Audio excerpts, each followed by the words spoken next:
I'm Nick Nimmin, and I'm a StreamYard user. For the last 6 years, I've been live streaming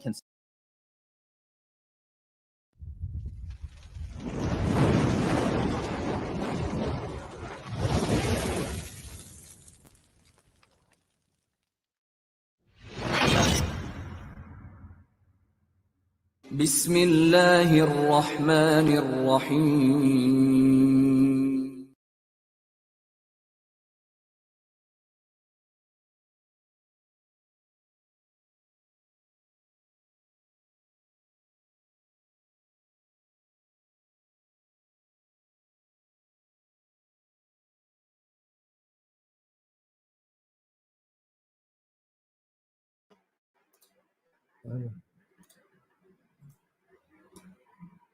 Assalamualaikum warahmatullahi wabarakatuh, sahabat Jim Media Channel dimanapun Anda berada. Jumpa lagi kita pada malam hari ini di channel yang keren, Cadas. Dan teman-teman sekalian, semoga sehat walafiat dimanapun Anda berada. Dan pada malam hari ini kita menyajikan dialog yang sangat spektakuler ya, dari dua narasumber yang memang lagi memang pantas untuk digelar debater ya. Pertama ada sang debaters atau Bang Rudy Yohanes. Kemudian dari Muslim ada Kanda Zulkifli M. Abbas. Dua debater ini siapa yang tidak kenal gitu ya. Dan tema yang kita angkat pada malam hari ini adalah benarkah Yesus disalib lalu kemudian bangkit. Nah teman-teman sekalian, sebelum saya lanjut, ayo teman-teman dukung channel kedua narasumber ini. Pertama ada dari sahabat Christian dengan nama channel Sang Debaters, kemudian ada Zulkifli M. Abbas ya. Nah teman-teman sekalian, tidak perlu berlama-lama kita pada malam hari ini, langsung kita putarkan saja. Saya sapa dulu kedua narasumber yang sudah hadir pada malam hari ini. Saya mulai dari Kanda Zulkifli M. Abbas. Assalamualaikum warahmatullahi wabarakatuh. Waalaikumsalam warahmatullahi wabarakatuh. Selamat malam, semangat malam, salam satu Tuhan dari saya. Terima kasih. Dan dari pihak Kristen ada Sang Debaters atau Bang Rudy Yohanes. Sehat Bang, salam selamat malam Abang. Salam, selamat malam. Assalamualaikum warahmatullahi wabarakatuh. Waalaikumsalam warahmatullahi wabarakatuh. Sudah mantap ya. Keren. Selamat malam, Zulkifli M. Abbas. Tuhan hanya satu. Ya, mantap. Salam satu Tuhan, kita suka tuh. Dan memang Kanda Zul sama Bang Rudy Yohanes ini belum mulai saja antusias sudah sangat luar biasa ya, baik di Jim Media Channel, di Zulkifli M. Abbas. Saya juga tadi intip juga, tapi di Abang belum keluar gitu ya. Mungkin silakan Bang, kalau mau di-relay Bang, sambil saya tunggu sebelum kita mulai. Oh sudah dimulai. Sudah. Ya. Oke. Jadi teman-teman sekalian, selamat menyaksikan, dan mungkin siapa yang akan memulai opening statement. Tapi gini, sebelum mulai, saya mau katakan di sini kita tidak pakai timer, langsung saja gitu. Karena saya belum tahu Bang, caranya setel timer itu.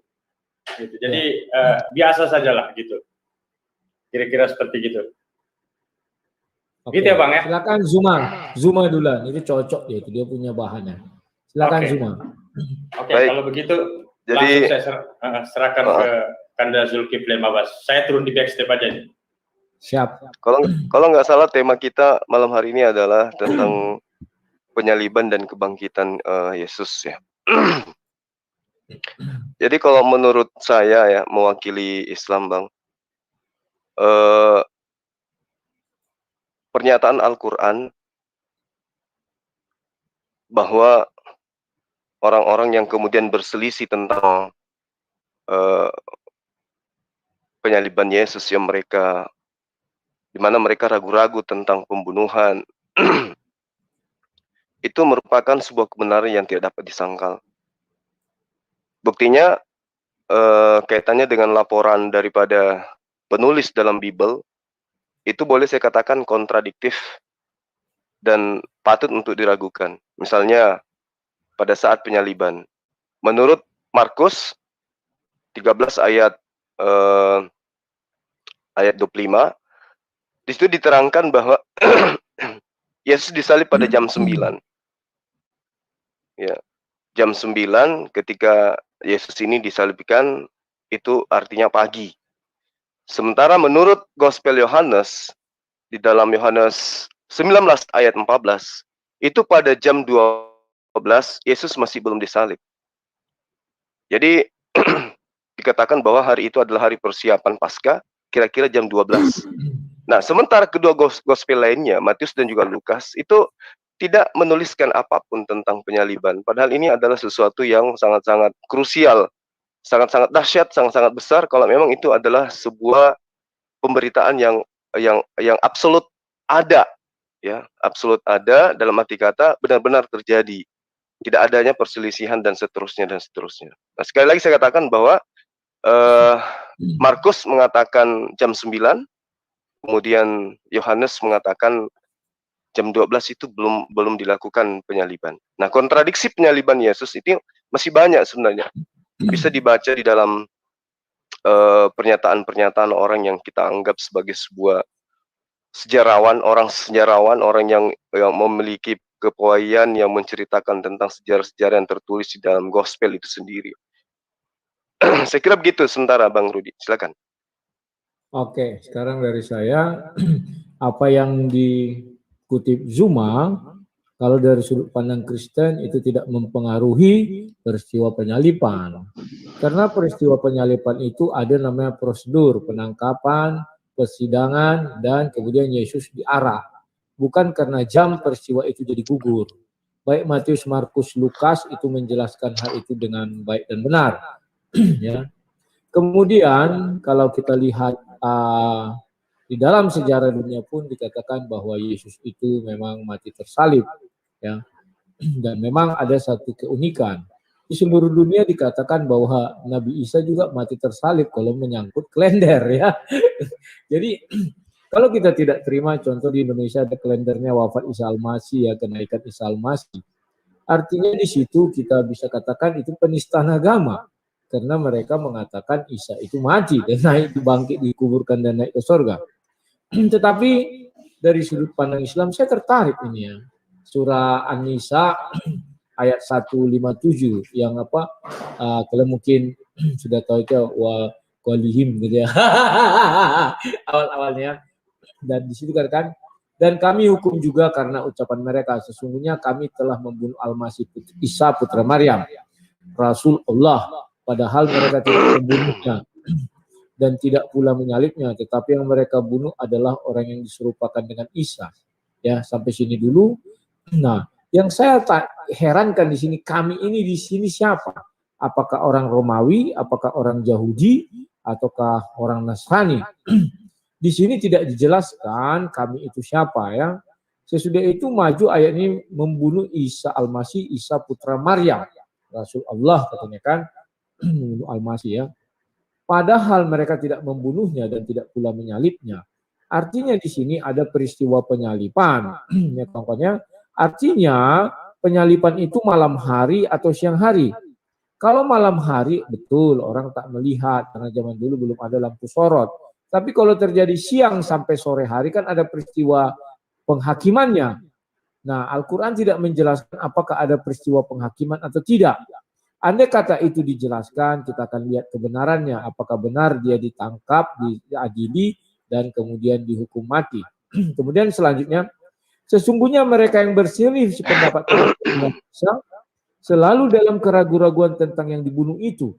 Mereka benar-benar tidak tahu siapa sebenarnya yang dibunuh itu, melainkan mengikuti prasangka belaka. Jadi mereka tidak yakin telah membunuhnya. Nah, di sini muncul satu lagi pertanyaan. Di sini siapa mereka ini?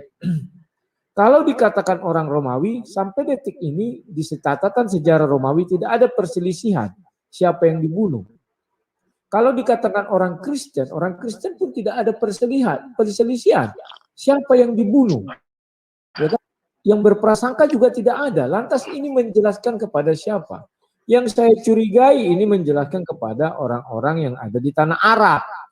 Mereka sudah mendengar kisah-kisah Isa, jadi mereka berselisih paham. Jadi mereka tidak berselisih paham tentang penyalipan Yesus, tetapi tentang penyalipan Isa, ya kan? Karena kalau kita lihat di sini ayatnya, ayat sebelumnya, biar nanti dibilang, wah ini tidak ini ya. Maka kami hukum mereka karena mereka melanggar perjanjian itu, karena kafirlah keterangan Allah, dan karena mereka telah membunuh nabi-nabi tanpa hak, alasan yang benar, dan karena mereka mengatakan hati kami tertutup, sebenarnya hati mereka karena kekafirannya. Di sini saya juga tidak tahu siapa mereka. Karena ayat 154 kalau kita rujuk siapa mereka itu dikatakan di sini, dan kami angkat Gunung Sinai. Gunung Sinai ini saya tidak tahu apakah ada di zamannya Isa yang terangkat itu, ataukah di zaman Nabi Muhammad di atas mereka untuk menguatkan perjanjian mereka. Dan kami perintahkan kepada mereka, masukilah pintu gerbang Baitul Maqdis. Nah, di sini ada perintah memasuki Baitul Maqdis yang ada di Yerusalem ya. Jadi ini saya heran, ini apakah ini kepada pengikut Isa atau tidak? Itu sambil bersujud, dan kami perintahkan pula kepada mereka, jangan kamu melanggar peraturan mengenai hari Sabat, dan kami telah mengambil dari mereka perjanjian yang kukuh. 54 ya, 55. Maka kami hukum mereka karena mereka melanggar perjanjian itu, bla bla bla segala macamnya. 56. Dan kami hukum karena kekafiran mereka terhadap Isa. Nah ini, jadi kalau kita sambung ayat 54 ke 56, kita jadi bingung sendiri. Di situ dijelaskan mengangkat Gunung Sinai. Sementara di sini mereka sudah mengenal Isa. Dan tuduhan mereka yang sangat keji terhadap Maryam. Nah ini adanya. Baru masuk ke 57 itu mengenai perselisihan mereka ini. Masuk ke 58 tetapi Allah telah mengangkat Isa ke hadiratnya. Nah kehadiratnya ini saya tidak tahu di mana. Kalau menurut hadis, Nabi Isa masih di langit kedua. Apakah langit itu hadirat Allah SWT ataukah ars itu hadirat Allah SWT ya? Oke, nanti itulah perdiskusian kita yang bisa kalian jadikan adar untuk kita berdiskusi. Oke, silakan. Baik, terima kasih Bang Rudi. Jadi ketika Bang Rudi mengatakan tidak ada perselisihan, ya saya harus katakan bahwa Bang Rudi harus belajar. Kenapa saya katakan demikian? Dalam Kisah Para Rasul 25 ayat 19, di situ nyata dikatakan, tetapi mereka hanya berselisih paham dengan dia tentang soal-soal agama mereka dan tentang, dan tentang seseorang bernama Yesus. Apa yang mereka perselisihkan? Ya mereka perselisih. 25 ayat 19. Mudah-mudahan saya tidak salah keliru.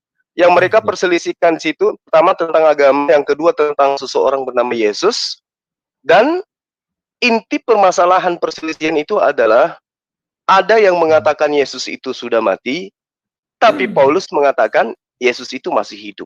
Ini adalah sinyal kuat sesuai dengan apa yang Bang Rudi tidak pahami tadi. Maksudnya Anda tidak temukan.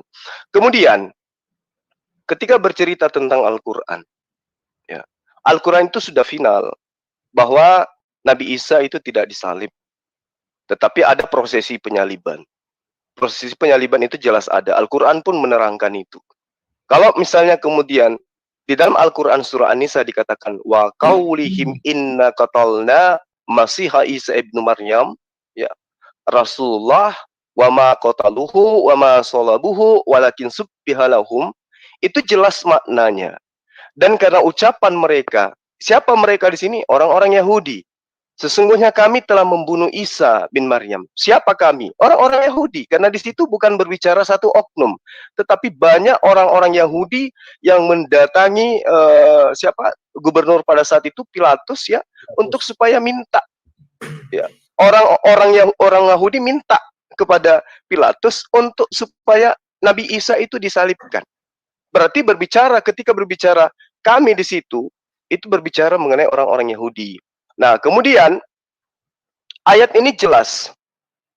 Ayat ini jelas mengatakan bahwa Nabi Isa alaihissalam itu adalah utusan Allah.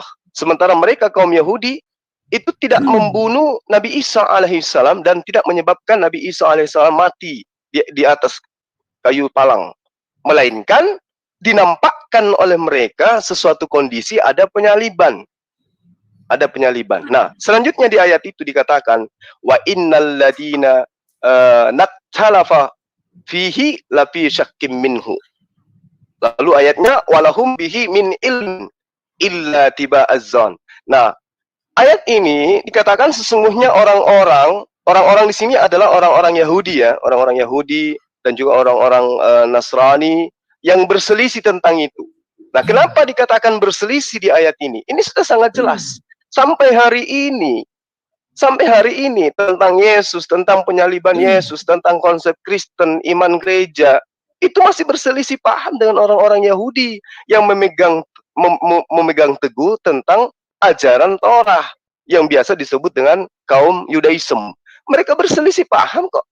Ketika ditanya, kamu tahu tentang Yesus, kamu tahu kenal tentang penyakit, kami nggak kenal, kami tidak tahu, kami tidak pernah mendengarkan dan seterusnya. Jadi Al-Quran itu bercerita tentang sesuatu yang sifatnya umum, yang ada, yang fakta di lapangan, bukan berdasarkan iman seseorang terhadap penyaliban.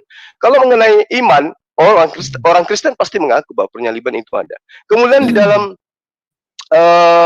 ayat 58 ya, bal rafa'ahu dikatakan ilaih. Jadi Nabi Isa itu dikatakan bal rafa'ahu Allahu ilaih wa kana Allahu azizan hakima.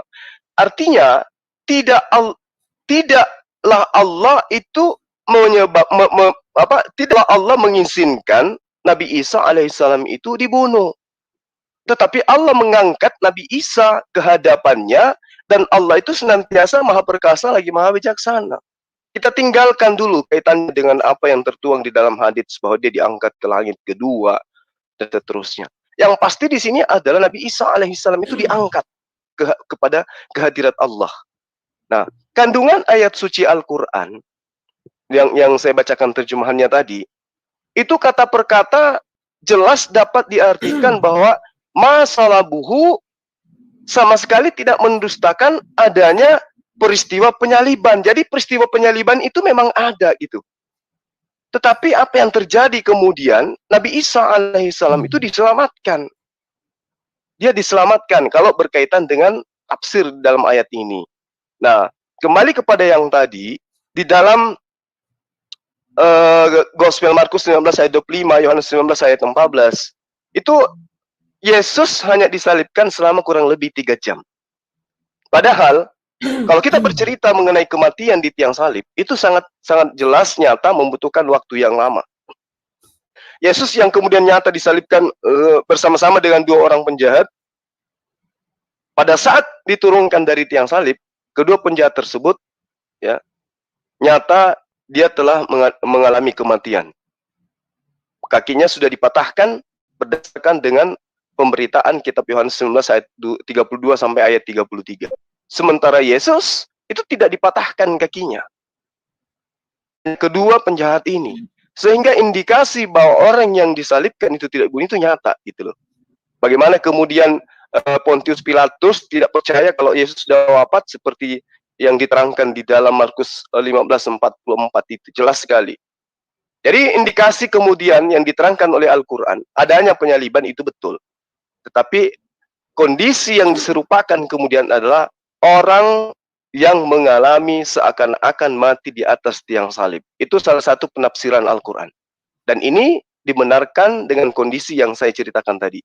Bagaimana kemudian Markus menceritakan, Yohanes menceritakan, beliau hanya disalibkan selama kurang lebih 3 jam, sementara hukum salib itu harus lama supaya orang itu mati di atas tiang salib. Demikian sementara. Oke, sekarang giliran saya. Zuma mengambil Kisah Para Rasul 25 ya. Saya share screen dulu biar orang semua tahu. Admin tolong di share screen. Nah, kita baca di situ tetapi mereka hanya berselisih paham dengan dia tentang soal-soal agama. Ingat soal-soal agama mereka ya. Dan tentang seorang yang bernama Yesus yang sudah mati. Artinya baik orang yang didatangi Rasul Paulus itu percaya Yesus sudah mati. Tetapi di satu sisi Rasul Paulus mengatakan bahwa Yesus tidak mati. Yesus sudah hidup naik ke surga. Nah, inilah mereka yang tidak percaya kebangkitan Yesus dan naik ke surga. Kalau Yesus mati, mereka sepakat, tidak ada yang berselisih paham. Jadi di dalam Bible manapun dicari tidak akan ada terceritakan bahwa terjadi perselisihan paham tentang kematian Yesus. Nah, kemudian saya akan meninjau dari sudut Al-Quran dulu, ya. Admin, tolong di share screen. Nah, oke. Saya masuk ke mulai ayat 154. Kalau benar, saya percaya bahwa Al-Quran ini adalah kitab paling sempurna dan dia bisa menjelaskan urutan peristiwa. Maka 154 bercerita, jangan tinggalkan nanti tinggal saya sendiri yang percaya Al-Quran ini adalah kitab suci yang sempurna dan terurut. Karena nanti akan dikatakan orang, oh enggak begitu. Tapi kalau kita bilang sesuatu, dibilangnya, oh ini terurut. Ayat 154 dikatakan, dan kami angkat gunung, buka kurung Sinai di atas mereka. Ini saya sampai sekarang tidak masuk akal saya. Ini siapa yang dimasukkan mereka ini? Apakah yang dimasukkan ini adalah orang-orang yang di ayat 157? Karena ini masih nyambung ya. Di 157 dikatakan, dan kami karena ucapan mereka. Nah ini, apakah zaman Nabi Isa ada diangkat gunung Sinai? Nah, ini yang perlu kita jelaskan dulu agar kita tahu siapa mereka. Andai kata di zaman Nabi Isa ada gunung Sinai diangkat, ya benar. Bahwa mereka yang dimaksud itu adalah orang-orang yang di gunung Sinai. Itu yang berselisih paham mengenai penyaliban Isa. Karena ini bersambung ya. Dan ini dikatakan Baitul Maqdis. Berarti orang-orang di Yerusalem. Apakah gunung Sinai itu di Baitul Maqdis? Sehingga diangkat di gunung Sinai itu di Yerusalem itu. Oke? Sekarang kita masuk ke ayat 156 sebelum 157. Dan kami hukum juga, ada kalimat dan. Artinya masih melanjut dari cerita 154. Firman Tuhan 154. Karena kekafiran mereka terhadap Isa. Ternyata ini untuk orang-orang yang kafir terhadap Isa. Artinya di zaman pengangkatan gunung Sinai itu, ada orang-orang kafir terhadap Isa. Artinya pengangkatan gunung Sinai itu berada di zaman Nabi Isa. Dan tuduhan mereka yang sangat keji terhadap Maryam. Bahwa kan ada dibilang di surah Maryam atau Anissa bahwa itu bukan seorang penzina. Mungkin itu tuduhannya. Baru masuk ke ayat 157. Dan kami hukum juga karena ucapan mereka. Apa ucapan mereka ini? Sesungguhnya kami telah membunuh Al-Masih, Isa putra Maryam, Rasul Allah. Nah, di dalam catatan sejarah dunia, Yahudi bukanlah pembunuh Isa Al-Masih. Nasrani juga bukan pembunuh Yesus. Kristen juga pembunuh Yesus, bukan pembunuh Yesus. Yang menyalibkan Yesus itu tentara Romawi. Nah, siapa yang dimaksud sini? Sesungguhnya kami telah membunuh Al-Masih, Isa putra Maryam, Rasul Allah. Padahal mereka tidak membunuhnya. Artinya benar ayat ini kalau saya bilang benar. Karena dia merujuk kepada orang yang di Yerusalem. Bahwa benar orang di Yerusalem tidak pernah membunuh Yesus. Yang membunuh Yesus, kalau bicara tentang Yesus ya, kalau yang membunuh Yesus itu orang Romawi yang menyalibkan, bukan orang di Yerusalem. Dan tidak pula menyalibkannya. Betul, mereka tidak menyalibkan. Tetapi yang mereka bunuh, ini baru agak saya bingung di sini. Tetapi yang mereka bunuh adalah orang yang diserupakan dengan Isa. Artinya, orang-orang itu pun tidak pernah membunuh orang yang diserupakan dengan Isa. Tidak pernah. Kenapa tidak pernah? Loh, yang membunuh perintahnya itu dalam catatan sejarah dunia adalah tentara Romawi. Bukan orang-orang di Baitul Maqdis atau pendiam tanah Baitul Maqdis. Bukan orang-orang di zaman Gunung Sur itu diangkat, Gunung Sinai diangkat. Bukan. Tetapi yang mereka dibunuh adalah orang yang diserupakan dengan Nabi Isa. Sesungguhnya mereka yang berselisih pendapat tentang pembunuhan Isa, selama dalam keraguan-raguan tentang yang dibunuh itu, mereka benar-benar tidak tahu siapa sebenarnya yang mereka bunuh. Betul. Kan sudah saya jelaskan bahwa orang di Yerusalem tidak pernah membunuh. Karena tadi Zuma mengatakan Nabi Isa itu Yesus ya. Tidak pernah membunuh Yesus, tidak pernah. Melainkan mengikuti prasangka belaka. Mereka juga tidak yakin telah membunuhnya. Betul. Mereka tidak pernah menyalibkan Yesus. Ya kan? Bahkan yang diserupakan pun tidak pernah. Di dalam catatan sejarah dunia, Sekarang saya balik ke Bible dulu ya. Saya tidak menyinggung Al-Quran dan ajaran Islam. Di dalam Bible jelas dikatakan di sini. Sebentar ya, sebentar.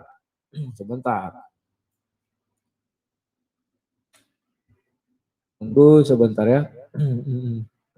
Matius 27 saya buka dulu, saya share screen lagi ya. Matius 27. Matius 27 sebentar ya. Ini Matius 27. Sebentar. Matius 27. Nah, sekarang menurut pandangan Kristen ya, di Matius 27 ayat 16. Di sini jelas dikatakan, dan pada waktu itu ada dalam penjara seorang yang terkenal kejahatannya. Kalau saya mengatakan ini jahanam, yang bernama Yesus Barabas. Ternyata ada juga Yesus lain. Namanya Yesus Barabas, si jahanam. Kejahatan yang ternama, terkenal artinya nomor 1 lah gitu. Karena mereka sudah berkumpul di sana, Pilatus berkata kepada mereka, siapa yang kamu kehendaki ku bebaskan bagimu? Yesus Barabas atau Yesus yang disebut Kristus? Jadi ada 2 Yesus. Ia memang mengetahui bahwa mereka telah menyerahkan Yesus karena dengki. Ketika Paulus sedang di kursi pengadilan, istrinya mengirim pesan, ini lewat ya. Tetapi oleh hasutan imam kepala tua orang banyak bertekad meminta supaya Barabas dibebaskan dan Yesus dihukum mati. Wali negeri menjawab berkata kepada, siapa di antara kedua orang yang kami hendak bebaskan? Kata mereka, Barabas. Jadi Yesus yang tidak disalib itu namanya Yesus Barabas, si jahanam yang terkenal pada zamannya. Sedangkan Yesus yang dinamakan Kristus itu disalib. Mengenai kematiannya tidak satu ayat pun terjadi pertentangan. Tetapi mengenai kebangkitannya dan naik ke surga itu terjadi pertentangan. Pertentangan antara orang yang di Galilea yang menyaksikan dengan orang-orang yang di luar daripada Galilea yang tidak pernah menyaksikan. Itu wajar. Karena mereka tidak menyaksikan. Itulah kisah para rasul 25 tadi. Jadi, menurut pandangan Kristen, ada Yesus yang tidak disalib? Ada. Namanya Yesus Barabas. Dia tidak disalib dan digantikan oleh Yesus Kristus yang diserupakan, namanya sama. Yang diserupakan dari Barabas adalah namanya Yesus Kristus. Jadi Yesus Kristus ini ditetapkan menjadi seorang penjahat, sedangkan penjahat dilepaskan tidak disalib. Sedangkan Yesus Kristus ditetapkan menjadi seorang penjahat. Itulah kalau dalam arti orang Kristen diserupakan, yaitu kejahatannya diserupakan. Maka disaliblah Yesus Kristus ini. Terjadi peristiwa pengadilan. Nah, sekarang saya balik lagi ke Al-Quran. Di Al-Quran saya sudah cari, tidak ada dijelaskan terjadi peristiwa pengadilan terhadap Nabi Isa. Tidak ada. Betul apa yang dikatakan Al-Quran, bahwa orang di Yerusalem tidak pernah membunuh Nabi Isa. Memang nggak pernah. Dicari pun dalam catatan sejarah dunia. Tidak pernah orang Yahudi menyalibkan orang yang bernama Nabi Isa. Nggak ada itu. Oke, itu silakan. Baik, jadi ketika Bang Rudi mengatakan bahwa orang-orang Yahudi itu tidak menyalibkan, lalu kemudian Al-Quran yang menjadi pijakan. Al-Quran itu memang datang bukan untuk menceritakan tentang kronologis kejadian. Al-Quran hanya datang membantah iman orang Kristen yang mengatakan Nabi Isa itu disalib, dibunuh, lalu kemudian bangkit. Itu aja. Intinya di situ. Al-Quran bukan kitab sejarah yang menceritakan tentang seseorang secara biografi, tidak. Tetapi Al-Quran adalah sebuah kitab hukum yang kemudian mengajarkan, meluruskan segala sesuatunya yang menyimpang dari ajaran para nabi terdahulu. Nah, kalau Bang Rudi mengatakan tidak disalib, itu sebenarnya sudah memberikan jawaban terhadap Al-Quran. Bahwa memang Nabi Isa tidak disalib. Dan disalib itu adalah orang yang diserupakan. Penyaliban itu ada. Dan penyaliban itu adalah instruksi dari orang-orang Yahudi. Malah kalau kita melihat secara signifikan terhadap dalil-dalil, itu jelas iblis yang memasuki, yang merasuki. Kemudian mereka orang-orang ini melakukan rapat untuk kemudian mengatur siasat penangkapan terhadap Nabi Isa atau Yesus. Itu terjadi memang. Ada kenyataan itu yang tidak bisa dipungkiri. Namun ketika bercerita tentang perselisihan ini, Al-Quran itu tidak bisa diragukan karena memang orang Yahudi, orang Kristen itu sampai hari ini masih menceritakan yang mana yang benar. Yesus disalibkan atau tidak disalibkan. Bahkan bercerita tentang Yesus pun masih berselisih paham antara orang Yudaism dan orang Kristen. Padahal sumber daripada cerita itu konon ceritanya bertutuk tumpuh terhadap tanah Yudea, tanah Israel. Berarti kejadiannya di sana. Tetapi tidak ada kesepakatan ideologi yang menyatakan bahwa itu memang betul adanya, sehingga Al-Quran itu bisa dilawan dilawan kebenarannya antara Yahudi dan juga Nasrani atau Kristen terhadap Al-Quran. Berarti apa yang diterangkan oleh Al-Quran tentang keraguan-raguan itu sudah terjawab seperti kisah para rasul tadi. Kisah para rasul 25 ayat 19. Apapun ceritanya kemudian bahwa itu menceritakan tentang orang yang menyaksikan dan tidak menyaksikan. Paulus juga tidak menyaksikan kejadian itu, tetapi dia mengatakan Paulus itu bangkit, Yesus itu bangkit. Padahal nyata-nyata di dalam ceritanya kemudian yang lain pun di dalam kitab Markus itu melari pada saat Yesus ditangkap. Berarti mereka tidak menyaksikan siapa yang kemudian disalib itu. Betul-betul yang disalib itu. Belum lagi kalau kita bercerita tentang kitab gospel itu sendiri yang menceritakan Yesus bisa berubah wujud, bisa berubah wajah dan seterusnya. Ini indikasinya sangat jelas sekali. Apalagi kalau kita kembali kepada tulisan Lukas. Ya, kalau kita bercerita tentang tulisan Lukas tentang adanya oknum yang mengaku dirinya disalibkan kemudian bangkit pada hari ketiga di antara orang mati, itu ternyata tidak ditemukan. Contoh misalnya dalam Lukas 24 ayat 44 dan seterusnya. Ada tertulis bahwa Mesias akan bangkit pada hari ketiga di antara orang mati dalam kitab Mazmur, di dalam kitab Taurat, di dalam kitab Mazmur, dalam kitab Taurat dan juga di dalam kitab para nabi. Nah, sampai hari ini siapapun dari debater Kristen itu tidak bisa membuktikan bukti itu. Ada loh tertulis di dalam kitab Mazmur bahwa Yesus bangkit pada hari ketiga. Mana dalilnya? Ada loh di kitab Taurat bahwa Mesias akan bangkit pada hari ketiga di antara orang mati. Mana dalilnya? Di kitab berapa, ayat berapa itu tertuang. Dari sini saja dasar-dasar pijakan tentang rumusan penyaliban Yesus itu sudah gugur sebenarnya.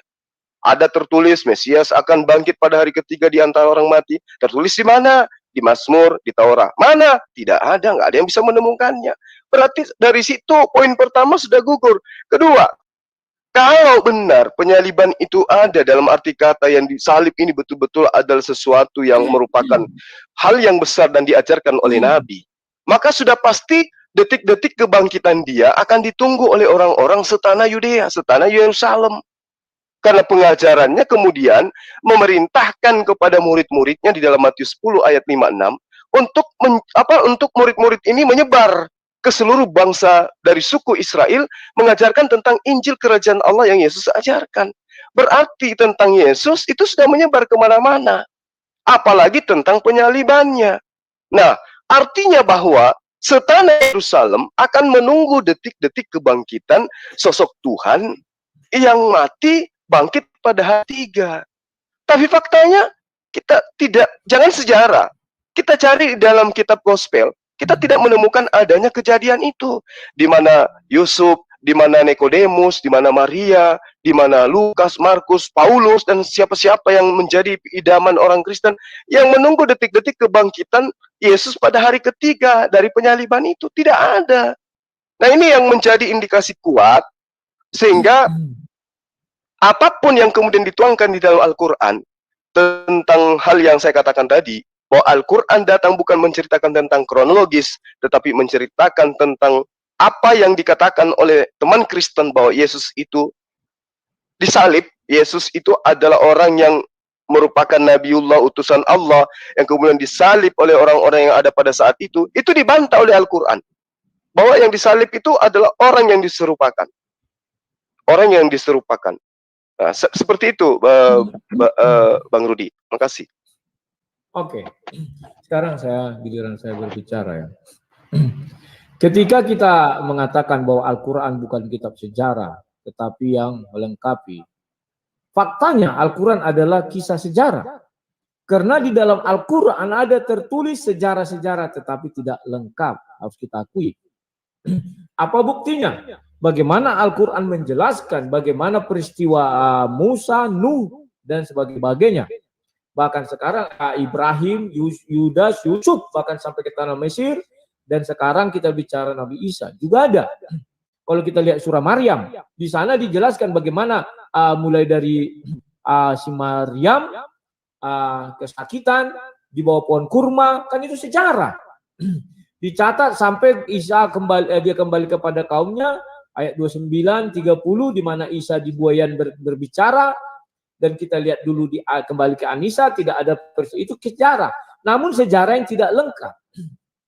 Di Al-Quran tidak ada tertulis apakah Nabi Isa itu pernah dihakimi, diadili, itu tidak ada tertulis. Sehingga kalau kita mengatakan bahwa Al-Quran itu benar, bahwa ada perselisihan, kita nggak bisa mengatakan demikian. Karena tidak ada penghakiman. Sebab di penghakiman itulah manusia bisa melihat apakah ini Isa, apakah yang diserupakan. Dan demikian. Dan ayat yang saya buka tadi, tolong diperhatikan baik-baik. Bahwa pada zaman Nabi Isa itu diangkat Gunung Sinai. Di mana itu terjadi, kita pun tidak tahu. Dan orang yang berselisih itu ya di dalam pengangkatan Gunung Sinai itu. Apakah itu terjadi zaman Musa? Kita tidak tahu. Nah, kalau mengenai si Zulkifli mengatakan bahwa Yesus mengatakan sebar ke sana kemari. Ketika Yesus memerintahkan itu, Yesus kan belum mati. Sehingga tidak ada perselisihan. Tetapi ketika Yesus sudah wafat, disalibkan, ada peristiwa penyalipannya. Tidak ada di dalam Bible orang berselisih tentang peristiwa penyalipan Yesus. Tidak ada. Bahkan kematiannya pun tidak berselisih, sudah kita lihat. Yang berselisih ketika Yesus bangkit dan naik ke surga. Karena mereka tidak menyaksikan langsung. Maka orang itu bertanya-tanya, apa bisa orang yang sudah mati bangkit dan naik ke surga? Tetapi orang di Galilea tidak ada berdebat. Bahkan Yahudi sampai sekarang tidak menerima Yesus. Tetapi mereka tidak pernah menyangkal bahwa ada peristiwa penyalipan. Dan mereka tidak pernah menyangkal bahwa Yesus mati dan dikuburkan. Tidak ada menyangkal itu. Di buku manapun dicari tidak ada. Ya, itu peristiwa yang betul-betul terjadi. Sekarang saya mau buka dulu ini. Saya buka dulu. Ini yang saya maksud kekeliruan atau saya yang salah. Saya tidak tahu. Tolong nanti kamu uraikan ini ya, mengenai ini sebentar ya. 19. Surah Maryam ayat 16. Ini adalah kisah sejarah tetapi yang enggak lengkap. Mungkin nanti hanya saya saja yang dikatakan itu lengkap ya. Surah Maryam ayat 16. Tolong di share screen ya udah. Dan ceritakanlah buka kurung Muhammad kisah Maryam di dalam kitab buka kurung Al-Qur'an. Artinya kisah Maryam ini ada di dalam Al-Quran, bukan di dalam Injil. Artinya bahwa Maryam hidup 610 tahun sampai 633 tahun ketika Nabi Muhammad diangkat menjadi Nabi. Disitulah Al-Quran ada. Jadi Nabi Muhammad diperintahkan untuk bercerita tentang Maryam di dalam Al-Quran. Sebelum itu apakah Al-Quran sudah ada? Nggak ada. Allah SWT mengatakan menurunkan kitab Taurat, Zabur, Injil. Dan terakhir Al-Quran. Jadi kalau dikatakan ceritakanlah kisah Maryam di dalam kitab buka kurung Al-Quran. Yaitu ketika dia mengasingkan diri dari keluarganya ke suatu tempat di sebelah timur. Baitul Maqdis. Yerusalem itu ke timurnya Yerusalem. Itu terjadi ketika peristiwa Nabi Muhammad menjadi Nabi. Al-Quran kan hanya itu yang ada. Maka benar An-Nisa 157 itu berkata bahwa orang-orang yang hidup di 610 sampai 633 betul berselisih paham. Karena mereka tidak menyaksikan Yesus yang di Yerusalem. Tetapi menyaksikan Yesus yang di dalam Al-Quran. Itu bedanya. Andai kata Allah berfirman, ceritakanlah kisah Maryam di dalam Injil, so pasti tidak ada perdebatan, tidak ada kerancuan. Tetapi ini diperintahkan menceritakan kisah Maryam di dalam Al-Quran. Tentu berbeda dengan kisah Maria. Atau anggap aja Maryam yang ada di Injil. Beda. Karena Al-Quran turun 610 sampai 633. Itulah sebabnya orang yang hidup di 610 dan 633 itu hidupnya di dataran Arab. Bukan di Yerusalem itu. Sehingga orang-orang yang di Arab yang berselisih, saya percaya. Karena Gunung Sinai bukan di Yerusalem. Saya percaya. Itulah hubungan An-Nisa 154, 56, 57, 55, 154, 55, 56, 57 dengan Maryam 19. Surah 19 ayat 16. Dan dijelaskan di sini juga ketika dia mengasingkan diri dari keluarganya ke suatu tempat di sebelah timur Baitul Maqdis, maka mulailah Nabi Muhammad bercerita tentang hal itu. Kalian nantinya. Ayo kita bukakannya. Bentar, mengasingkan diri ya. Tunggu. Ini. Ayat 22.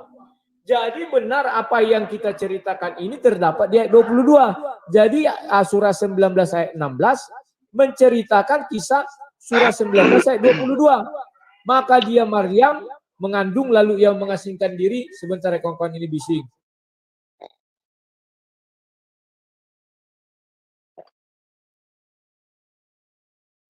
Ya, kita lanjutkan.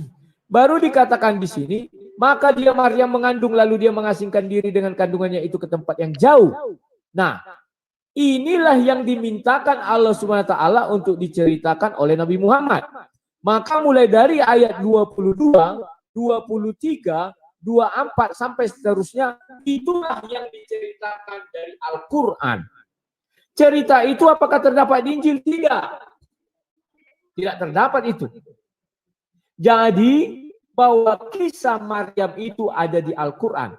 Kalau Maryam ada di Al-Quran, tentu anaknya pun Nabi Isa ada di Al-Quran. Tidak terdapat di Injil. Semoga dipahami.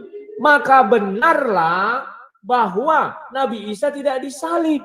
Kenapa? Cerita itu tidak putus sampai Nabi Isa dewasa. Tidak ada itu. Terputus dia. Bahkan ketika Allah bertanya kepada Nabi Isa, apakah kau mengangkat surah berapa saya lupa ya, Tuhan, ibumu dan kamu dan Allah adalah Tuhan. Selain aku, kata Tuhan kan. Saya pernah tanya kepada saudara muslim, di mana itu ceritakan? Mereka bilang di langit kedua. Karena kalau itu diceritakan di zaman Nabi Isa, memang keliru kawan. Memang tidak ada yang menuhankan Nabi Isa, enggak ada. Menuhankan Maryam, enggak ada yang menuhankan Maryam. Menuhankan Nabi Isa ya ada, Maryam tidak ada. Jadi betul Al-Quran mengatakan di surah Maryam ayat 16 bahwa kisah itu hanya terdapat di Al-Quran. Sementara Nabi Isa itu tidak terdapat di Injil. Kalau Nabi Isa terdapat di Injil, maka Maryam pun harus terdapat di Injil.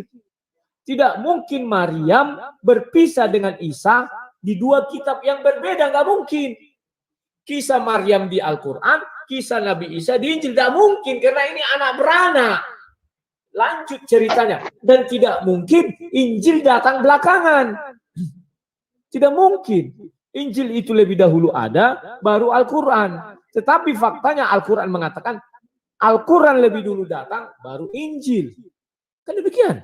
Kalau urutannya, tidak mungkin Isa lebih dulu lahir, baru Maryam. Tidak mungkin. Maryam dulu lebih dahulu lahir, baru Isa lahir, baru terjadi perjalanannya. Oke, silakan. Baik, Bang Rudi. Jadi gini, Bang Rudi entah kemana-mana bahasannya ya. Saya rasa kajian-kajian seperti itu nanti di sesi yang lain. Karena membahas tentang Al-Quran itu tidak cukup hanya dengan modal terjemah, ya cocokologi terhadap ayat per ayat. Karena Al-Quran itu seperti yang saya bahasakan tadi, dia tidak seperti gospel bahwa dari ayat pertama sampai ayat selanjutnya itu adalah cerita terus. Karena kenapa? gospel itu disusun oleh orang yang sejatinya sebagai penyelidik kejadian. Kalau Al-Quran itu wahyu, kitab yang yang diwahyukan berdasarkan kejadian, berdasarkan keadaan pada masa itu. Jadi tidak bisa Bang Rudi menyambungkan ayat 154, 153, 156, 157 harus berkesesuaian dengan cerita, kisah, tidak. Karena yang diceritakan di dalam ayat 154 itu bercerita tentang masa lampau, bukan, tidak ada kaitannya dengan penyaliban, gitu loh. Ya, itu satu hal. Jadi bingung nantinya kalau misalnya Bang Rudi berdasarkan terjemahan ingin membahas ini. Kita fokus saja terhadap penyaliban. Al-Quran mengatakan penyaliban terhadap Nabi Isa atau Yesus itu tidak ada, Gospel mengatakan ada. Fokus aja di situ. Kalau penjabaran yang lain-lain selain daripada itu nanti kita bahas. Nah, kembali kepada apa yang menjadi dasar pijakan teman-teman Kristen dalam beriman. Itu senantiasa apapun yang terjadi di perjanjian baru, itu adalah penggenapan dari perjanjian lama, katanya. Karena itulah kemudian penyaliban pun terkadang teriakan Yesus itu diambil dari Mazmur 22, Eli Eli lama sabaktani, mengapa engkau meninggalkan aku? Itu adalah nubuatan tentang penyaliban, katanya. Oke. Nah, sekarang ketika diceritakan oleh Lukas, Yesus menceritakan tentang dirinya, menceritakan perihal akan terjadi, apa yang akan terjadi terhadap dirinya di dalam Lukas 24 itu, sebagaimana yang tertulis katanya di dalam Mazmur, di dalam Taurat tentang dirinya, seorang Mesias akan dibunuh dan akan bangkit pada hari ketiga di antara orang mati. Nah, ini titik kebenarannya yang harus dicari. Benarkah ada tertulis? Kalau benar ada tertulis, berarti yang salah itu orang-orang Yahudi. Karena tidak mengimani apa yang tertulis di dalam kitab Mazmur dan kitab Taurat yang telah menceritakan tentang ajaran Kristen. Bahwa Mesias datang, bangkit pada hari ketiga di antara orang mati. Yahudi yang salah. Karena sudah tertulis di kitab mereka, tapi mereka tidak imani. Nah, pertanyaannya sekarang, senetral mungkin, apakah memang ada itu loh? Sesuai dengan cerita Lukas, apakah memang ada konsep iman Kristen Tuhan datang dalam rupa manusia, dibunuh untuk menebus dosa manusia, bangkit pada hari ketiga, apa itu memang ada? Sesuai dengan pernyataan Lukas yang menobatkan Yesus, di mana Yesuslah yang menceritakan kepada murid-muridnya bahwa ada yang tertulis tentang dia, gitu loh. Kalau ada, itu di mana? Di Mazmur mana? Di Taurat mana tertulis? Yesus akan disalib, mati, bangkit di antara orang mati pada hari ketiga. Di Taurat mana tertulis itu? Kalau itu ada, berarti kita tidak perlu membahas Al-Quran. Berarti Al-Quran sudah dinyatakan gagal dia. Karena ternyata dua kitab ini membuktikan adanya penyaliban itu. Al-Quran boleh menjadi diragukan kemudian ketika ternyata ada di dalam Torah, ada di dalam Mazmur, ada di dalam kitab-kitab sebelumnya yang menceritakan tentang sosok Rasul, utusan Tuhan bernama Yesus yang akan disalib bangkit di antara orang mati pada hari ketiga. Itu loh. Sehingga Al-Quran ini sebagai kitab yang paling bungsu tidak perlu dibahas. Berarti dia udah total itu bisa diragukan kebenarannya. Tetapi ketika tidak ada itu tertuang, lalu kemudian antara kronologis yang terjadi, sumber kejadian, tempat kejadian, melahirkan dua keyakinan besar antara mengimani Yesus dan tidak mengimani Yesus, itu sudah menjawab Al-Quran. Bahwa mereka berselisih paham tentang itu. Nah, dikuatkan oleh Kisah Para Rasul 25 ayat 19 itu tadi, Bang. Karena itulah saya katakan, coba Bang Rudi tunjukkan di mana di Torah, di mana di Mazmur tertulis itu. Jadi jangan lari kemana-mana dulu. Mengenai Al-Quran itu tanggung jawab saya untuk menjelaskan di sesi berikutnya. Tapi mengenai penyaliban dan kebangkitan, inilah yang menjadi pokok materi kita pada malam hari ini. Gugurnya Kristen, itu terbuktinya Yesus itu disalib. Gugurnya Islam ketika Yesus terbukti disalib. Gugurnya Kristen ketika terbukti tidak disalib. Nah, untuk membuktikan itu, kisi-kisinya jelas. Tertulis di dalam Lukas 24. Ada dinyatakan di dalam Mazmur dan Torah. Coba Bang Rudi tunjukkan itu, silakan. Oke, saya lanjutkan. Ya. Kalau kamu katakan gugurnya Kristen, kalau Yesus tidak disalib. Dan demikian. Fakta sejarah mengatakan Yesus disalib. Tidak ada yang menentang hal itu. Maka Al-Quran mengatakan mereka saling bertentangan. Mereka ini siapa? Gak ada yang bertentangan. Kalau dibilang Romawi tak bertentangan, Yahudi tidak bertentangan. Kalau dibilang mengenai mana nubuatan, apakah memang harus dinubuatkan seperti itu? Yesus sudah menceritakan nubuatan itu seperti Yunus. Apakah Yunus bukan perjanjian lama? Perjanjian lama Yunus 3 hari di dalam perut bumi, 3 hari dalam perut ikan. Itu kalau dari dalam Bible. Kalau dikatakan Yesus tidak disalib di dalam Bible, ada.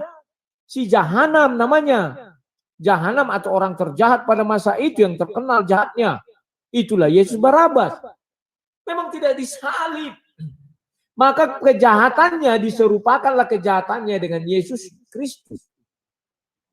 Yesus di Kristus disalib bukan karena dia penjahat, tetapi karena diserupakan kejahatannya dengan Yesus Barabas. Maka dia disalib. Yang tidak tersalib Yesus Barabas. Itu dari pandangan Bible. Sekarang saya tidak melompat-lompat dan tidak mengapa. Oke, saya balikkan dulu, kita kembali kepada surah yang tadi sebentar ya. An-Nisa 157. Kita balik dulu ke situ. An-Nisa 4 ya, surah 4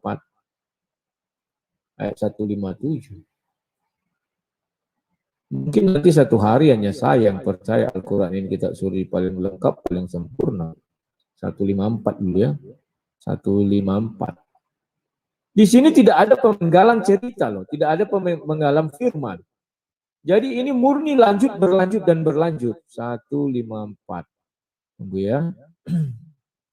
Sebentar. 54 ini. Orang-orang Al-53 dulu lagi. Biar ini sudah lewat 154 lah dulu. Dan kami angkat gunung Sinai. 153 menjelaskan itu tentang Musa. Jadi ini kehidupan di zaman Musa loh. Orang-orang ahli kitab meminta kepadamu Muhammad agar engkau menurunkan sebuah kitab dari langit kepada mereka. Sesungguhnya mereka telah meminta kepada Musa yang lebih besar dari itu.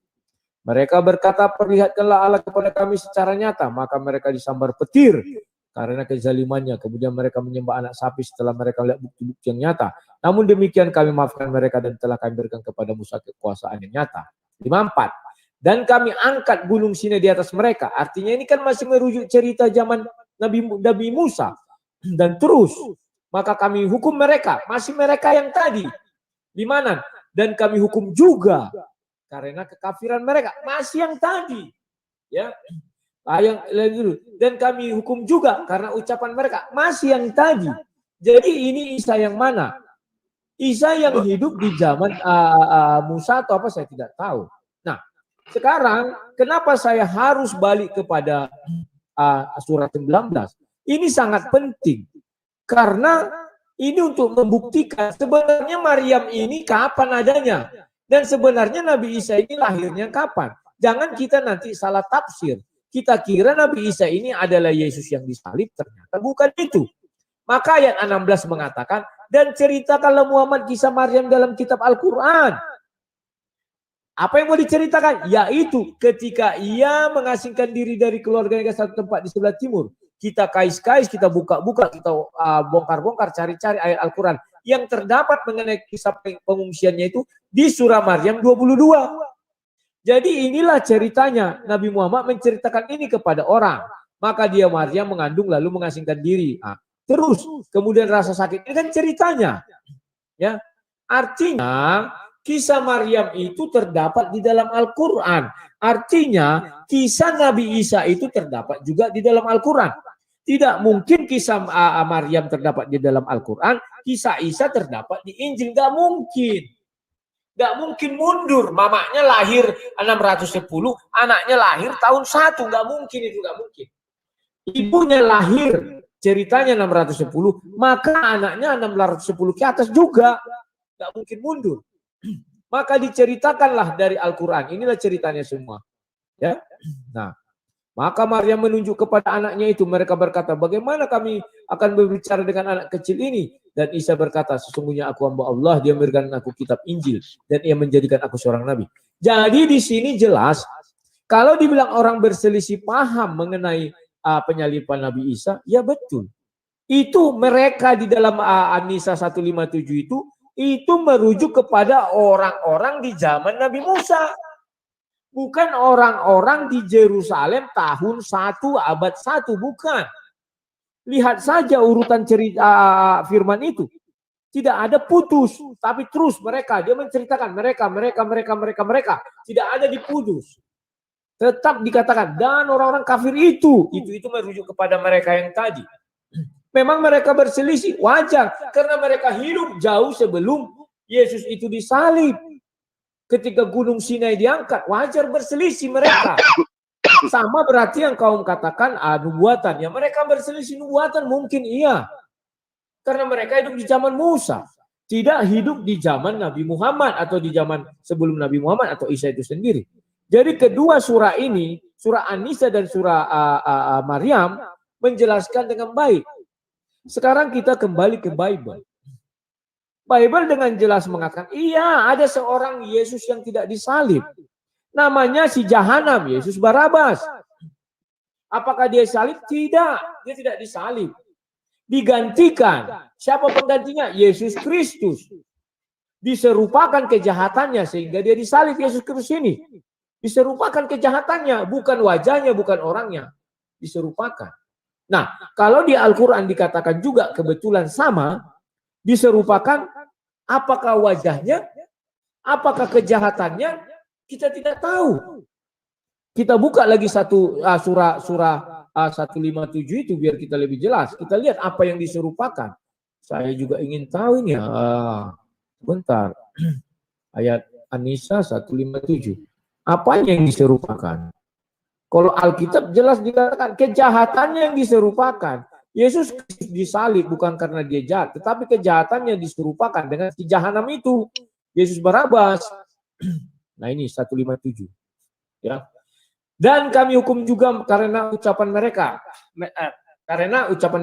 Sesungguhnya kami telah membunuh Al-Masih Isa putra Maryam Rasulullah. Padahal mereka membunuh yang tidak pula menyalibnya. Tetapi yang mereka bunuh adalah orang yang diserupakan dengan Isa. Apakah ini wajahnya? Apakah ini kejahatannya atau sifatnya? Kalau itu merujuk kepada wajah, Al-Quran tidak berani menjelaskan di mana wajah itu dirubah. Karena Yesus ketika ditangkap, Zulkifli mengatakan Nabi Isa Yesus ya. Karena Nabi Isa itu ditangkap ketika selesai perjamuan malam. Ditangkap di situ.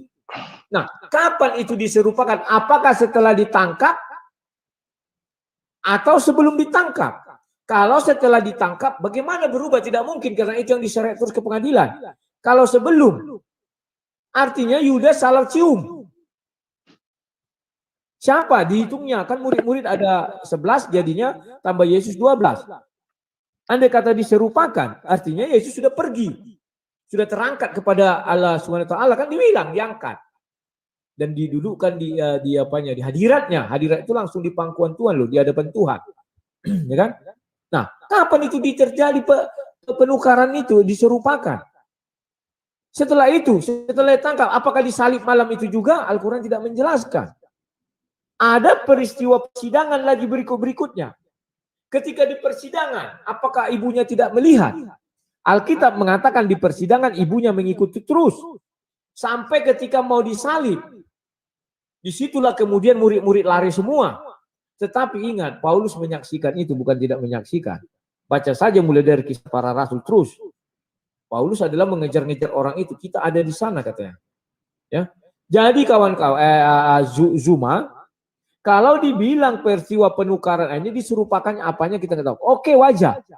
Kapan itu terjadi harus bisa kamu jelaskan. Siapa mendalilkan, dia membuktikan. Saya pikir semoga kamu sanggup. Silakan. Baik. Jadi kembali lagi ya Bang Rudi, saya katakan bahwa kita sedang berbicara mengenai penyaliban. Nah, satu hal yang ingin saya katakan kepada Bang Rudi, ketika Abang ini bercerita tentang An-Nisa, saya tadi sudah katakan bahwa ayat daripada surah An-Nisa itu menceritakan tentang